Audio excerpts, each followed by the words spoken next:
नमस्कार, स्वागत है आपका जी बिजनेस में। मैं हूं दीपक डोभाल। वित्त मंत्री निर्मला सीतारमण ने सोमवार को ड्रीम बजट पेश किया। सरकार ने पहले कहा था कि यह बजट लाइक नेवर बिफोर होगा। सरकार की तरफ से दावा यह किया जा रहा है कि यह ऐसा बजट है जो हर सेक्टर के लिए, हर वर्ग के लिए, हर आदमी के लिए है। कोरोना से पस्त इकोनॉमी में जान डालने के लिए बड़े पैमाने पर सरकारी खर्च का ऐलान किया गया है। वित्त मंत्री ने स्वास्थ्य पर फोकस रखा, इंफ्रास्ट्रक्चर पर फोकस रखा है, बहुत सारे सेक्टर्स में खर्च बढ़ाने की बात भी कही है, कई रिफॉर्म्स की भी बात कही जा रही है। सरकार का संदेश साफ है कि भविष्य में इकोनॉमी को रफ्तार देने के साथ साथ युवाओं के लिए रोजगार के नए मौके भी पैदा किए जाएंगे। और वित्त मंत्री ने जी बिजनेस से एक्सक्लूसिव बातचीत में तो साफ साफ ये कह दिया था कि आप घाटे को पीछे छोड़ दीजिए। अगर ग्रोथ की गाड़ी को आगे बढ़ाना है तो घाटे को रखिए बैक सीट पर और ड्राइव कीजिए ग्रोथ की गाड़ी को। अब सवाल यह है कि इस ग्रोथ में रोजगार कितना है, क्योंकि हर युवा बजट के बाद एक चीज अखबारों में खोज रहा है, बहस मोबाइलों में ढूंढ रहा है, और वो ये कि मेरे लिए रोजगार कितना होगा। क्या मेरे को इस बजट के बाद नौकरियां मिलेंगी? क्या मेरे लिए रोजगार के नए अवसर पैदा हो रहे हैं? क्या नौकरियां बढ़ेंगी, नौकरियां सीमित हो जाएंगी या घट जाएंगी? ये बड़ा सवाल है जो सीधा सीधा आज के शो में हम डिस्कस करने वाले हैं। बजट से ग्रोथ कितनी तेज होगी और इस तेजी में नौकरियों के, रोजगार के अवसर कितने पैदा होंगे, इसी मुद्दे पर आज करेंगे खास चर्चा। पहले रिपोर्ट देखिए, लौट रहे हैं मेहमानों के साथ।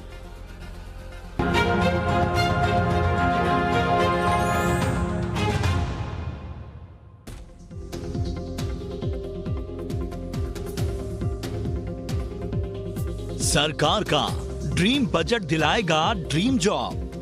रोजगार पर वित्त मंत्री ने दिया पूरा हिसाब। कहां से आएगा कितना पैसा, कहां होगा खर्च? मोदी सरकार खत्म करेगी बेरोजगारी का मर्ज। जॉब्स को लेकर क्या है सरकार का नया प्लान? कोरोना काल में आया नए दशक का पहला बजट कई मायनों में खास रहा। वित्त मंत्री ने कोरोना के बाद के हालातों से निपटने का रोड मैप बताया तो इकोनॉमी में जान फूंकने के लिए बड़े पैमाने पर सरकारी खर्च का ऐलान भी किया।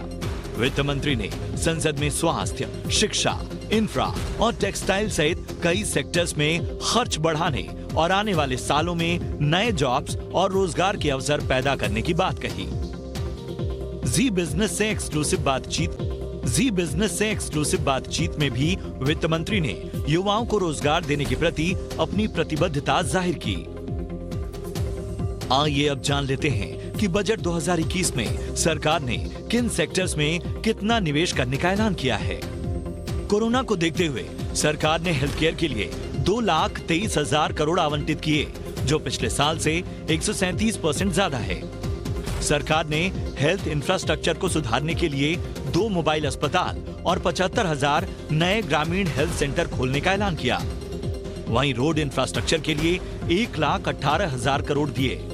हाउसिंग और अर्बन अफेयर्स के लिए 54,581 करोड़ रुपए, एजुकेशन के लिए 93,224 करोड़ रुपए दिए। वहीं नई रेलवे लाइन बिछाने, पुल बनाने और इलेक्ट्रिफिकेशन के लिए 1,10,055 करोड़ रुपए दिए। इसी तरह वित्त मंत्री ने शिक्षा के लिए 93,224 करोड़ दिए, जिससे नए स्कूल और उच्च शिक्षण संस्थान खोले जाने हैं। इसी तरह टेक्सटाइल सेक्टर में रोजगार के नए मौके देने के लिए सरकार ने 7 मेगा टेक्सटाइल पार्क बनाने की बात कही। वहीं डिफेंस सेक्टर के लिए आवंटित 4,78,196 करोड़ रुपए से भी रोजगार के मौके पैदा होने की उम्मीद है। इनके अलावा सरकार ने किसानों को आत्मनिर्भर बनाने के लिए 1,31,000 करोड़ से ज्यादा, इसी तरह रूरल डेवलपमेंट, कंज्यूमर अफेयर्स और फूड एंड पब्लिक डिस्ट्रीब्यूशन के क्षेत्र में भी रोजगार देने के इरादे से बजट में बड़ा आवंटन किया। मोदी सरकार ने युवाओं को नौकरियों के नए अवसर देने के लिए अप्रेंटिसशिप अधिनियम में संशोधन करने का प्रस्ताव भी किया। वित्त मंत्री ने कहा कि पढ़ाई के बाद अप्रेंटिसशिप इंजीनियरिंग ग्रेजुएट्स और डिप्लोमा होल्डर्स को प्रशिक्षण देने पर सरकार का फोकस रहेगा।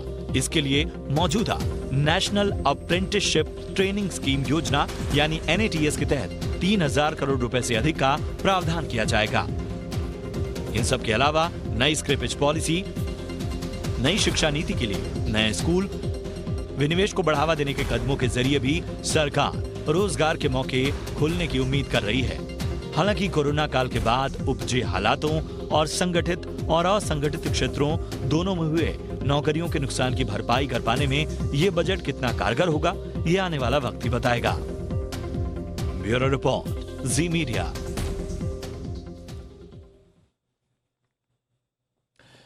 तो आज का शो सीधे सीधे नौकरियों पर, बजट का जो पोस्टमार्टम हो रहा है अलग अलग लोगों के द्वारा, अलग अलग प्रोफेशनल्स, एक्सपर्ट्स के द्वारा, हम ढूंढ रहे हैं कि इस बजट में नौकरियों की कितनी संभावनाएं हैं। और नौकरी हम सब जानते हैं, आप और हमसे जुड़ा हुआ है, और नौकरियां क्योंकि इकॉनमी से भी जुड़ी हुई हैं।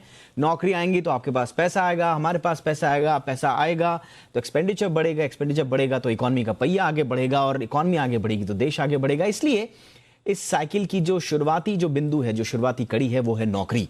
इसलिए ये बात करना बहुत जरूरी है कि इस बजट में नौकरियों के कितने अवसर पैदा हो रहे हैं। सरकार तो बहुत सारे दावे कर रही है, लेकिन हमारे साथ आज 3 एक्सपर्ट हैं जो बताएंगे कि सरकार के इन दावों में कितना है दम। मेरे साथ हैं 3 खास मेहमान, परिचय आपका करा देते हैं। हमारे साथ हैं नीरज भगत साहब, जाने माने इकोनॉमिस्ट हैं, सीनियर इकोनॉमिस्ट। बहुत बहुत स्वागत है नीरज आपका हमारे शो पर। हमारे साथ हैं प्रवेश मिनोचा साहब, जो कि ग्रुप एमडी हैं फीडबैक इंफ्रा प्राइवेट लिमिटेड के। मिनोचा साहब, बहुत बहुत स्वागत है आपका, गुड इवनिंग। और हमारे साथ हैं डॉक्टर शबनम सिंह, जो कि एडवाइजर हैं सीआईआई हेल्थ केयर काउंसिल की। डॉक्टर शबनम, आपका भी बहुत बहुत स्वागत है। मैं प्रवेश मिनोचा आपसे चर्चा की शुरुआत करना चाहूंगा, क्योंकि आप इंफ्रा से रिलेटेड शख्सियत हैं, और हम सब जानते हैं कि इंफ्रा के मोर्चे पर रोजगार की कितनी ज्यादा संभावनाएं होती है। इनफैक्ट अगर अकेले इंफ्रा के ही बारे में रोजगार जनरेशन की बात की जाए तो शायद सबसे आगे ये सेक्टर होगा। और इस बार सरकार का खास फोकस भी रहा है, 5.5 लाख करोड़ का आवंटन इंफ्रा के लिए और उससे रिलेटेड चीजों के लिए। मैं तो सीधे सीधे आपसे पूछ रहा हूं सर, क्या आप जो बजट में जो आवंटन किया गया, इंफ्रास्ट्रक्चर पर फोकस जो किया गया है, रोजगार के लिहाज से, एम्प्लॉयमेंट के लिहाज से, क्या ये आवंटन पर्याप्त है? और रोजगार के कितने अवसर पैदा होंगे सर इंफ्रा के जरिए? देखिए, अगर हम पिछले साल के मुताबिक इस साल को लें तो कहने को परसेंटेज 19% बढ़ा है, लेकिन एक्चुअली अगर देखा जाए तो ऑलमोस्ट अबाउट 40-45% बढ़ा है ये लास्ट ईयर से। और लास्ट ईयर में जो नौकरियां पैदा हुई हैं वो बेसिकली फर्स्ट क्वार्टर छोड़ के उसके बाद से नौकरियां पैदा हुई हैं। तो इस साल जितना एम्फेसिस दिया जा रहा है, लास्ट ईयर में भी सरकार ने जितना अलॉट किया था उससे ज्यादा खर्च किया है। कैपेक्स इस बार उससे कहीं ज्यादा है। तो मेरे ख्याल में कम से कम लास्ट ईयर के मुकाबले 50 to 75% जॉब्स एक्स्ट्रा क्रिएट होनी चाहिए इस साल में, कम से कम, अगर सिर्फ नौकरी की तरफ हम ध्यान दें इंफ्रास्ट्रक्चर के स्पेंड के जरिए। लेकिन सर, हमने देखा कोविड काल में, हम क्योंकि कंपेयर कर रहे हैं पूरी इकॉनमी का रिवाइवल, हम कोविड काल से कंपेयर कर रहे हैं। कहा यह गया था कि कोविड काल में 21 मिलियन सैलरीड एम्प्लॉइज का जो है वो जॉब गया है, और इसका एक बहुत बड़ा चंक जो है वो इंफ्रास्ट्रक्चर से जुड़ा हुआ सेक्टर से भी था। इनफैक्ट हमने जो देखा कि सड़कों पर चलते हुए मजदूर, उसमें इंफ्रा के जुड़े हुए, रियल एस्टेट से जुड़े हुए, ये तमाम लोगों ने अपनी अपनी अब जॉब जो है वो लॉस की हैं। और वित्त मंत्री निर्मला सीतारमण ने बजट स्पीच में एक तरह से सहानुभूति भी प्रकट की कि जिन लोगों की जॉब चली गई, हम उनके प्रति सहानुभूति व्यक्त करते हैं। लेकिन सिर्फ सहानुभूति नहीं, आप जो कह रहे हैं कि बजट आवंटन जो है दूसरे महीनों में 40-45% बढ़ा है इंफ्रा के लिए, क्या ये कोविड काल में गई नौकरियों की भरपाई करने के लिए पर्याप्त है सर? मेरे ख्याल में सिर्फ भरपाई ही नहीं करेगा, ये उससे ज्यादा जाएगा। अगर हम सिर्फ लास्ट के 3 महीने, ये जो पिछले दिसंबर, जनवरी, फरवरी ले लें, तो कोविड काल की मोरलेस सारी नौकरियां वापस आ चुकी हैं। ओके। आज में इंफ्रास्ट्रक्चर सेक्टर में खास तौर से construction related, project implementation related, project funding related, project preparation related, जितनी भी है नौकरियां, ये मोरलेस वापस आ चुकी हैं। अब इससे बेहतर ही होने वाला है। तो कोविड काल की कोई नौकरियां, इनफैक्ट बहुत जगह पर लेबर की शॉर्टेज है आज की डेट में। बहुत लोग जो नहीं आ पाए हैं, उन लोगों को रीट्रेन करके, रीडिप्लॉय करके लोगों को वहां पे करना पड़ा है। इसलिए नौकरी की भरपाई मोरलेस कोविड काल का जितना नुकसान था मोरलेस सारा पूरा हो चुका है। अब आगे जो होने वाला वो सारे का सारा एडिशनल होने वाला है। भरपाई तो हो ही चुकी है ऑलरेडी। चलिए, ये अच्छा इंडिकेटर कि आप कह रहे हैं कि न सिर्फ कोरोना काल में गई हुई नौकरियों की भरपाई होगी बल्कि उससे ज्यादा रोजगार सृजित होगा, तो ये एक अच्छी बात है। लेकिन मैं थोड़ा सा और आपसे और क्लैरिटी के साथ कैटेगोरिकली इंफ्रा में भी कौन कौन से सेक्टर्स हैं जहां पर खास फोकस रहना चाहिए या रखना चाहिए यूथ को, या जो बेरोजगार हुए हैं इस बीच, जिन लोगों ने अपनी जॉब लॉस जिन लोगों का हुआ है उनको मैं आऊंगा आपके पास, लेकिन मैं फिलहाल चलूंगा डॉक्टर शबनम सिंह के पास। डॉक्टर शबनम, सीआईआई से आप ताल्लुक रखती हैं, आपने बड़ा क्लोजली मॉनिटर किया होगा। इनफैक्ट आप लोगों की ये डिमांड भी थी कि हेल्थ और इंफ्रास्ट्रक्चर पे सरकार बजट बढ़ाए, इनफैक्ट इस बार बढ़ाया भी है। हेल्थ एंड वेलनेस पे ओवरऑल अगर देखा जाए तो कहा जा रहा है कि 137% बढ़ा है, 2 लाख करोड़ से ज्यादा का आवंटन अभूतपूर्व है। इतना बड़ा आवंटन अगर ओवरऑल बिग पिक्चर में देखा जाए तो रीसेंट पास में नहीं हुआ है। लेकिन फिर वही बात आ जाती है कि आपको हेल्थ इंफ्रास्ट्रक्चर दुरुस्त करना है, ये बात तो सही है, लेकिन इस क्षेत्र में क्या रोजगार के नए मौके पैदा करने वाला ये बजट दिखता है मैम आपको? बिल्कुल, अगर हम ये देखें, ये 137% जो आपने कहा है, इसमें जो एलोकेशन है, किस चीज में इन्होंने पैसे डाले हैं, ये बड़े गौर से देखना है। Basically very rightly put, focus है कि हेल्थ केयर को जड़ से स्ट्रेंथन करने के लिए, और जड़ से स्ट्रेंथन करने के लिए जो पब्लिक हेल्थ सैनिटेशन पे इन्होंने जोर दिया है, as well as primary and secondary care को स्ट्रेंथन करने के लिए, ये जड़ से चीज को स्ट्रेंथन करेगा और हमारे देश के लिए बहुत बहुत अहमियत रखता है। क्योंकि जब तक हमारी प्राइमरी केयर स्ट्रेंथन नहीं होएगी, और दूसरा, अगर हम प्राइमरी केयर में डायग्नोस्टिक्स नहीं लाएंगे तो हमको कैसे पता चलेगा किसको क्या बीमारी है। तो ये अभी जो है 1,45,000 जो primary labs, public health labs ये लोग सेटअप करने के लिए इसका पैसा एलोकेट किया है, इससे इतनी जॉब्स क्रिएट होंगी। आप बेफिक्र रहिए कि अगर हेल्थ केयर अभी भी health care is the second largest employer. हर एक हॉस्पिटल बेड के लिए 20 लोगों की आवश्यकता है। तो आप इसको देखिए कि नॉट ओनली हॉस्पिटल बेड्स बढ़ेंगी, diagnostic will also improve, and more importantly आजकल जो आप ये कह रहे हैं युवा जो है आजकल आईटी savvy है। आईटी savvy में जो क्रिटिकल केयर के लिए हम लोगों ये बजट ने एलोकेशन किया है, this is very very critical for the country. क्योंकि वर्चुअल केयर पहले कोविड के प्री कोविड अगर हम कहें तो प्री कोविड पूरी दुनिया में इसकी अपटेक सिर्फ 11% थी। आज की तारीख में इट इज क्लोज टू 55% और इंडिया में 75% का इसका अपटेक है। अब वर्चुअल केयर के लिए एकदम नया काडर के लोगों की आवश्यकता है जो कंप्यूटर से savvy हैं। वैक्सीनेशन का ही आप देख लीजिए, वैक्सीनेशन में जो कोविन प्लेटफॉर्म में डेटा अपलोड करना है, वैक्सीनेटर्स चाहिए। इसमें अगर हम दो हाथ हैं हमारे पास आज, public sector and private sector, ये दोनों पटरियां हैं रेल की। अगर ये दोनों जुड़ जाएं तो it is really a sunrise industry. Pharma को आप देखिए, वैक्सीनेशन, मैन्युफैक्चरिंग को देखिए, इन सब एरियाज में इस प्रकार से, इस गति से जो आप चाह रहे हैं कि युवा आए एंड एम्प्लॉय हो, रीपर्पस हो, एक तो हेल्थ केयर में ही है। सेकंड पॉइंट है कि हर इंडस्ट्री को आज चाहिए कि मेरे जो एम्प्लॉयज हैं सेफ रहें, जो मेरा कारोबार चल रहा है उस कारोबार में सेफ्टी रहे। तो एकदम एक न्यू कार्डर ऑफ पीपल की जरूरत है जो कहते हैं sanitary inspectors, safety officers, public health safety officers. तो इन सब चीजों में नई प्रकार की जॉब्स आएंगी और इसमें युवा जो है बहुत अच्छे से फिट होता है। यही है कि इस बार हमको एकदम दृढ़ता से ये करना है कि इसको हम आगे ही लेंगे और इससे हम हटेंगे नहीं। तो ये आपने बिल्कुल बड़ी इंपॉर्टेंट बात कही है मैम।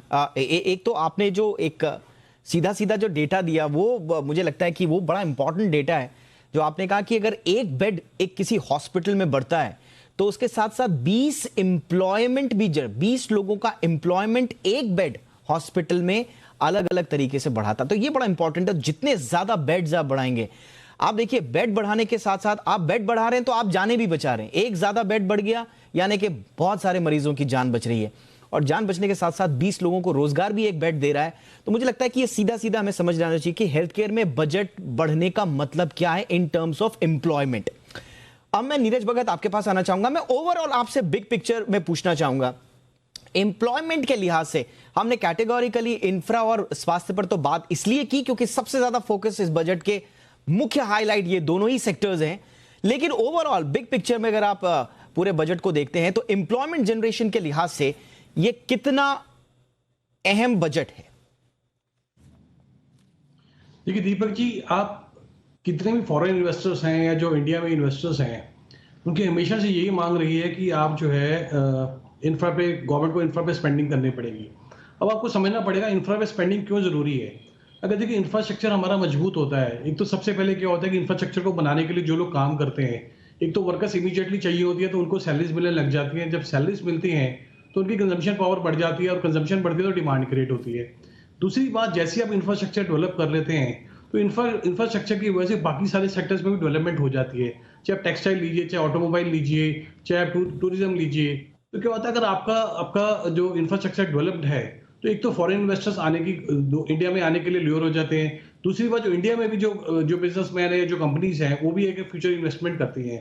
तो एक तो डायरेक्ट बेनिफिट है कि आपकी जो एम्प्लॉयमेंट में लोग आएंगे इंफ्रास्ट्रक्चर को डेवलप करने के लिए, एक तो उनको सैलरीज मिलती है, प्लस जो इंडायरेक्ट बेनिफिट्स है, जो बाकी सेक्टर्स हैं उनको बेनिफिट होता है। उनके बेनिफिट होने से क्या होता है, जो नए प्रोजेक्ट्स लगते हैं, जो डिफरेंट सेक्टर्स में प्रोजेक्ट लगते हैं, उनकी वजह से क्या होता है, सैलरीज लगती है, बिजनेस एक्सपेंशन होता है, गवर्नमेंट को रेवेन्यू मिलता है और नौकरियां मिलती हैं। सबसे दूसरी बड़ी बात यह है कि एक एफडीआई गवर्नमेंट इंडिया में आने लग जाती है। अगर एफडीआई इंडिया में बढ़ेगी तो ऑफ कोर्स इन्वेस्टमेंट आएगी तो अगेन जॉब क्रिएशन होगा। तो पहले गवर्नमेंट का फोकस होता था डायरेक्ट जॉब्स दीजिए गवर्नमेंट सेक्टर में या कोई और सेक्टर्स में। अब गवर्नमेंट ने क्या किया है कि डायरेक्टली जॉब्स देने की बजाय अब इकोनॉमी में स्पेंड करिए। इकोनॉमी में स्पेंड करेंगे तो नए बिजनेसेस आएंगे और उससे क्या होगा, जॉब क्रिएशन होगी। तो मेरे हिसाब से ये एक बहुत अच्छा पॉजिटिव बजट है, क्योंकि इससे क्या होगा कि हर एक सेक्टर्स में बूम आएगा। और आप इसका अंदाजा अभी से लगा सकते हैं कि 2 दिन से स्टॉक मार्केट एकदम बूम पे है। अदरवाइज क्या होगा कि आप इससे पिछले हफ्ते में देखिए तो पूरा एक हफ्ता मार्केट बिल्कुल नीचे थी, बिल्कुल रोज के रोज नीचे जा रही थी। तो 2 दिन में आप देखिए एकदम मार्केट एकदम ऊपर उछाल होगी, क्योंकि लॉन्ग टर्म जो है इसका काफी अच्छा इम्पैक्ट आने वाला है। तो मेरे हिसाब से ये जो डिकेड होगी 2020 से लेकर 2030 की डिकेड होगी, ये इंडिया की होगी और इसमें ये बहुत अच्छा स्टार्ट है। बिल्कुल सर, आपने बिल्कुल ये बड़ा इंपॉर्टेंट चीज है। पोस्ट बजट पोस्टमार्टम करने की कोशिश कर रहे हैं और ये समझने की कोशिश कर रहे हैं कि इस बजट से क्या वाकई में रोजगार पैदा होंगे या फिर जैसा कि विपक्षी से कह रहा है हवाई बजट। लेकिन क्या वाकई में हवाई बजट है या वाकई में इसमें ठोस प्रावधान किए गए हैं कि रोजगार बढ़े? इस पर हम चर्चा कर रहे हैं। मेरे साथ 3 खास मेहमान मौजूद हैं।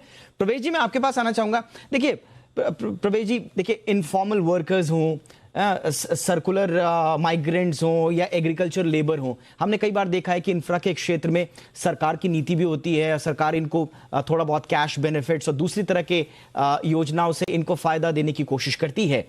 लेकिन सर एक वर्ग जो है, जो इंजीनियर्स का है, जो क्लरिकल स्टाफ का है, जो अकाउंटिंग से जुड़े हुए लोग हैं, जो इंफ्रास्ट्रक्चर में एचआर से जुड़े हुए या दूसरे क्षेत्रों से जुड़े हुए जो प्रोफेशनल्स हैं, जिनकी नौकरी चली जाती है, वो तो उनके बारे में शायद बहुत ज्यादा कोई सुनवाई होती नहीं है। क्या इस बजट एलोकेशन में और इंफ्रास्ट्रक्चर के लिए जो खासतौर पर 5.5 लाख करोड़ का प्रावधान किया गया है, क्या ये जो पढ़ा लिखा मजदूरों का वर्ग है, कामगारों का वर्ग है, इसके लिए कुछ खास है सर? देखिए, मैं सबसे पहले आपको एक बात बताना चाहता हूं कि जो सबसे बड़ा चेंज इस बार बजट में आया वो ये है कि सरकार की डिफेंसिव बॉडी लैंग्वेज चेंज हो गई है। अच्छा। सरकार has now the body language of the budget and the government is very clearly visible. बड़ा क्लियर पता लग रहा है। बॉडी लैंग्वेज जो है वो कह रही है कि हम अब डिफेंसिव नहीं है, अब हम ग्रोथ ओरिएंटेड, अब हम इकोनॉमी बनने जा रहे हैं। उसके लिए हमें शॉर्ट टर्म कुछ पेन लेना पड़ेगा, हम लेंगे, लेकिन चाहे फिस्कल डेफिसिट है, चाहे वो क्लियर अकाउंटिंग है, चाहे वो ऑपरेशन मेंटेनेंस को प्राइवेटाइज करना है, चाहे वो इंफ्रास्ट्रक्चर में एक्स्ट्रा पैसा डालना, ओवर एंड अबव बजट डालना है, चाहे वो ह्यूज कैपेक्स करना है, चाहे वो प्राइवेटाइजेशन करना है। अब देखिए लैंग्वेज चेंज हो रही है।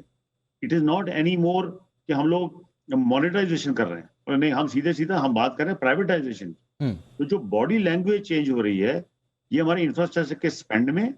अब चूंकि स्पेंड में, इसलिए प्रेपरेशन में, अकाउंटिंग में, लीगल में, फाइनेंशियल क्लोजर में, कंस्ट्रक्शन में, मैनेजमेंट में, ऑपरेशन में, पूरे जगह भी चेंज होगा। ओके, जितना मैंने एक्टिविटी पिछले 6 महीने में फॉर एग्जांपल रोड सेक्टर में देखा है, मैंने शायद पिछले 20 साल में नहीं देखा है। ठीक है, 20 साल में किसी 6 महीने के ब्लॉक उतना नहीं देखा जितना मैंने पिछले 6 महीने के ब्लॉक में देखा है। ये आपने रेल का important सेम बोला। है, मेट्रो का सेम बिल्कुल, है। यानी कि आप कह रहे हैं कि जो एक जो बॉडी लैंग्वेज में या कार्यशैली में जो सरकार की शिफ्ट आया है, उसका फायदा हर वर्ग के एम्प्लॉइज को मिलेगा। डॉक्टर शबनम, आपके पास मैं आना चाहूंगा। एक इशू जिसको वित्त मंत्री निर्मला सीतारमण ने भी खासतौर पर बार बार भी कहा है कि ऐसा नहीं है कि जॉब्स नहीं है, लेकिन प्रॉब्लम ये होती है, सरकार ये दलील देती है कि स्किल्ड नहीं है लोग। सरकार उसके लिए स्किल इंडिया मूवमेंट भी लेकर आई और बहुत जगह इस बार भी बजट में प्रावधान किए गए कि हम ट्रेंड करेंगे, लोगों को प्रशिक्षित करने का काम करेंगे। मेडिकल में भी एक इशू ये जरूर रहता है कि हमारे पास वर्कफोर्स हेड काउंट्स तो बहुत हो जाते हैं, लेकिन वो उनके स्किल को लेकर एक सवालिया निशान हमेशा बना रहता है। इस मामले में कैसे एड्रेस किया जाएगा मैम? तो आपने एकदम सही बोला है। इस एंड हेल्थ सेक्टर में खासकर क्योंकि इट इज लाइफ के जुड़ा है ये, तो इसमें स्किलिंग इज एक्सट्रीमली इम्पोर्टेंट। तो स्किल इंडिया के तहत में हमारे पास ये हेल्थ सेक्टर स्किल काउंसिल है, जहां पे लोगों को अपग्रेडेशन करने की ऑनलाइन ट्रेनिंग मिल सकती है। अब चैलेंज ये है कि सब लोगों को पता होना चाहिए कि आप यहाँ जा सकते हैं और उसको स्किल ट्रेनिंग के लिए अपग्रेड कर सकते हैं। दूसरी बड़ी समस्या ये होती है क्योंकि शॉर्टेज इतनी सख्त है हमारे कंट्री में, चाहे रूरल इंडिया हो चाहे मेट्रोज में भी हो, कि लोगों को रिलीज करके उनको अपस्किल करने में बड़ी दिक्कत होती है, क्योंकि you need them on the bed. आप कोविड में ही देख लीजिए, जैसे लोग बीमार हुए उनको रिप्लेस करने में इतनी प्रॉब्लम हुई, लोगों को 38 घंटे लगातार उनको काम करना पड़ा। तो इसमें जो है वही मैं आपको कह रही थी कि डॉक्टर और नर्स तो एक एक चाहिए बेड के लिए, पर बैलेंस 18 जो है इनको हमको मल्टीटास्किंग वर्कर्स और अपस्किलिंग करना पड़ेगा। जी हाँ, और इस अपस्किलिंग के लिए मुझे लगता है कि सरकार ने जो प्रावधान किए हैं वो पर्याप्त भी होने चाहिए। मेरे पास वक्त की कमी है, मैं फटाफट से नीरज भगत आपके पास आना चाहूंगा और जिस सवाल के साथ मैंने छोड़ा था संक्षेप में आपसे समझना चाहूंगा। अब हम 11% ग्रोथ की बात कर रहे हैं, लेकिन क्या उस अनुपात में हमारा वर्कफोर्स तैयार है? हम उतना एम्प्लॉयमेंट जनरेट कर पाने की स्थिति में हैं, या फिर वही गैप रह जाएगा जो 2019 में रघुराम राजन भी कहते थे कि आपकी ग्रोथ तो भाग रही है एक तरफ, ठीक है, लेकिन उस अनुपात में आप एम्प्लॉयमेंट जनरेशन नहीं कर पा रहे हैं, कहीं ये गैप फिर तो नहीं दिखाई देगा? नहीं, ऐसा नहीं होगा, क्योंकि देखिए जो इंफ्रास्ट्रक्चर स्पेंडिंग होगी उसके लिए जो आपको कंस्ट्रक्शन वर्कर्स चाहिए या जो ऐसे जो अनस्किल्ड लेबर चाहिए वो आपको काफी मात्रा में अवेलेबल हैं। और जो आपको स्किल्ड लेबर चाहिए, देखिए उसमें क्या है कि गवर्नमेंट एक नेशनल एजुकेशन पॉलिसी में चेंज लेकर आई है, एक नेट्स की स्कीम लेकर आई है। तो क्या होगा कि अब गवर्नमेंट को भी समझ आएगा कि वोकेशनल ट्रेनिंग और जो स्किल डेवलपमेंट करना है एम्प्लॉइज का वो बहुत जरूरी है। उससे क्या होगा कि जो एम्प्लॉइज है वो किसी भी सेक्टर में आराम से काम कर सकते हैं, जैसे एचआर में हो, चाहे इनकम टैक्स एचआर में हो, चाहे अकाउंटिंग में या किसी और फील्ड में हो। तो स्किल डेवलपमेंट के ऊपर गवर्नमेंट का काफी स्ट्रेस है। तो मेरे हिसाब से आने वाले टाइम में आपको स्किल्ड लेबर मिलेगी काफी, और उससे क्या होगा कि जो गैप है वो धीरे धीरे कम हो जाएगा। बहुत बहुत शुक्रिया। इसी नोट पर हम आज के शो को करते हैं खत्म। नीरज भगत, बहुत बहुत शुक्रिया, आपने वक्त निकाला। प्रवेश मिनोचा साहब, thank you so much. Doctor Shabnam Singh, आपने भी वक्त निकाला, थैंक यू सो मच। तो इसी के साथ आज के शो में इतना ही। उम्मीद है कि यह बजट रोजगार पैदा करने वाला बजट होगा, एम्प्लॉयमेंट जनरेशन वाला बजट साबित होगा। इसी उम्मीद के साथ इजाजत दें, नमस्कार।